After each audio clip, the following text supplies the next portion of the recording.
So when is the best time of the year to see gorillas in the wild? If you were to go to Uganda or Rwanda, where these places already have well-established gorilla treks, the best time I would say would be during the dry seasons. And that region has two dry seasons in particular. The first one happens from mid-December to February, and the second one happens from June to September. If you go during those times, the trails are going to be generally easier in comparison to the rainy season. The routes are going to be less muddy, so they won't be as slippery, and the foliage won't be as dense either, so you have a better chance of seeing wild animals.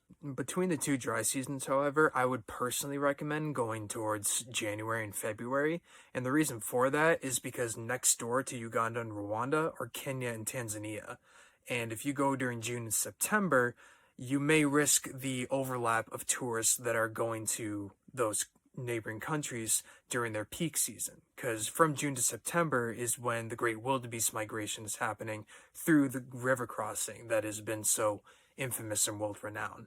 And there's the likelihood that a tourist that is going to be seeing the river crossing is going to want to follow up with a gorilla trek or vice versa. So if you go during January and February, you won't experience as much of that overlap.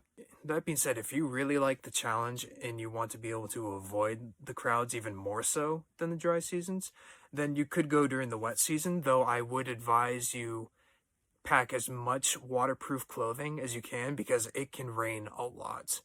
Not to say that it won't rain during the dry seasons, it can definitely happen, especially in the lower parts of the region, but I do want to advise that. For more tips and insight on gorilla trekking and to be a responsible traveler when it comes to wildlife, follow for more. I hope you see the world for the world.